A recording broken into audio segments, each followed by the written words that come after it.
Welcome to the CDO Magazine interview series. Today, I have the pleasure of having Chandhu Nair, the Senior Vice President, Head of Data, AI, and Innovation at Lowe. Chandhu, welcome. Hey, thank you, Rohit. Great to be here.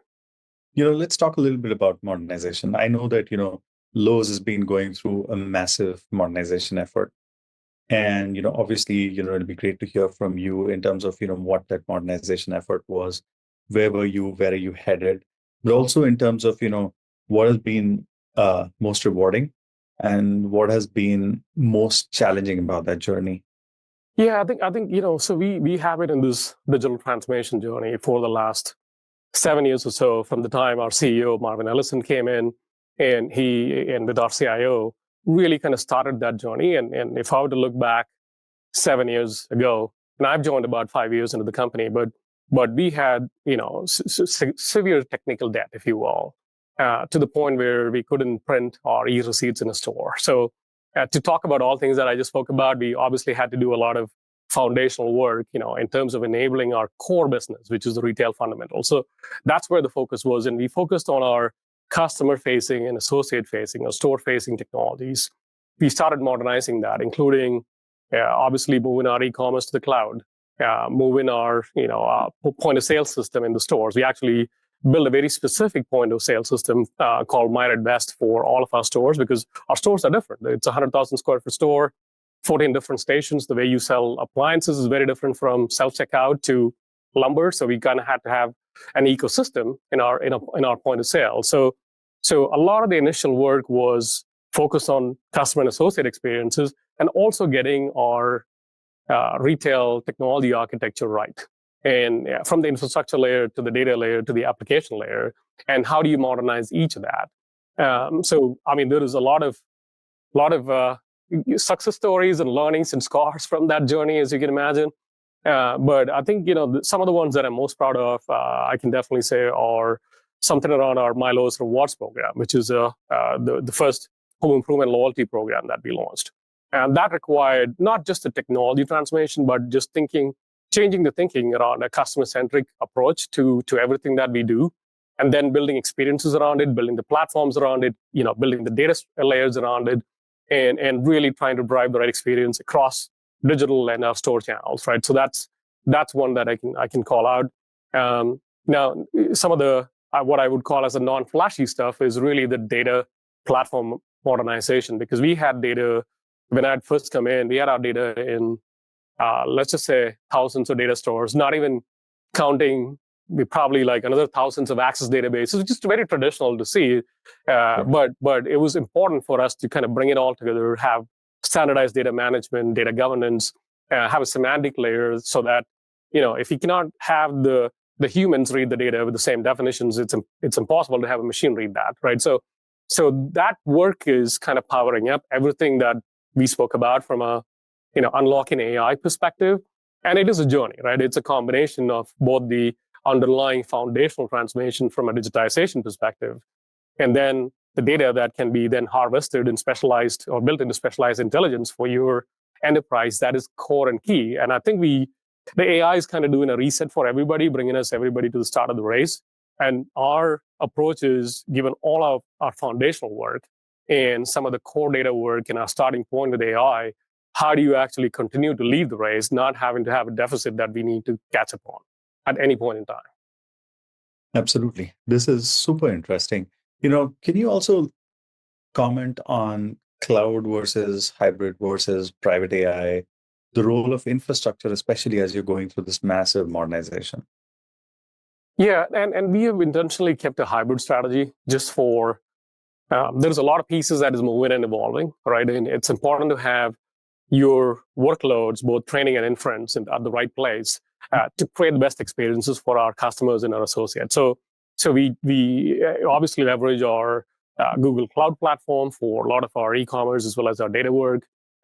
We do have our on-prem data centers where a lot of the training workloads happen.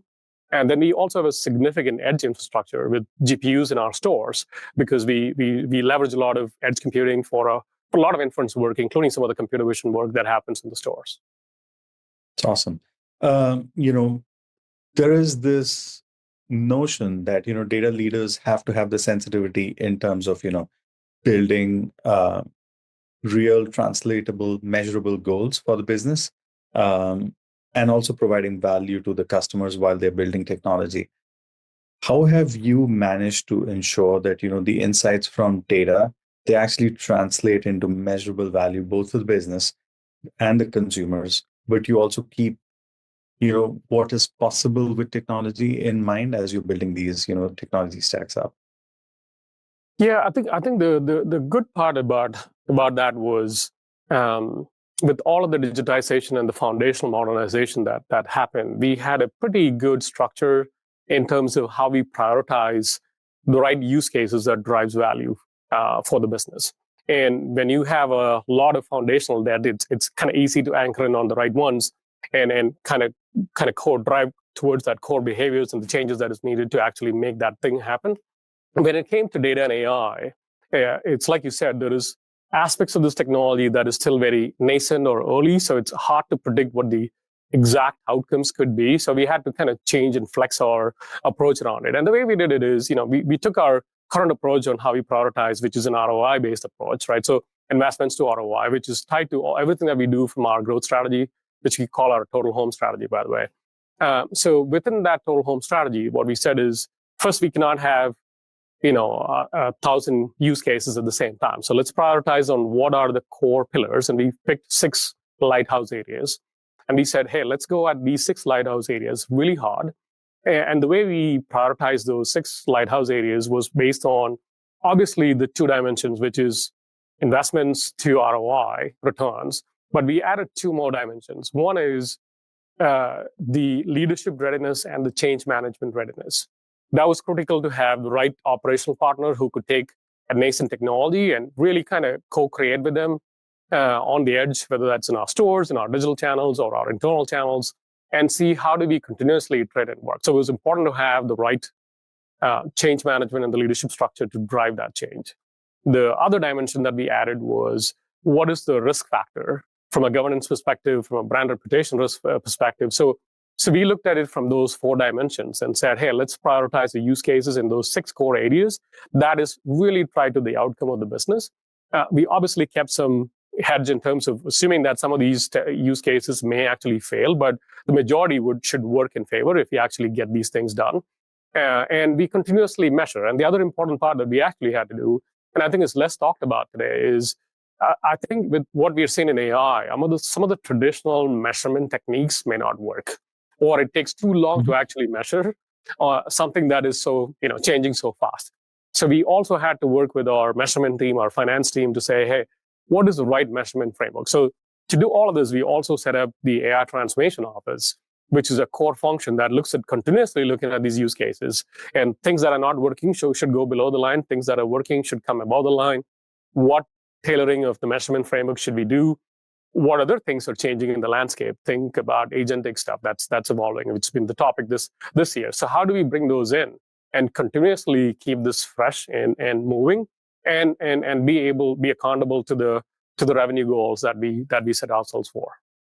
Great, Chandhu. That was a fascinating, quick, amazing conversation. Really appreciate your time today. And I'm hoping that, all the other data leaders also got a lot of ideas from this conversation. Thank you so much. And I'm looking forward to doing it again. Likewise, totally enjoyed it as well. Thank you again, Rohit.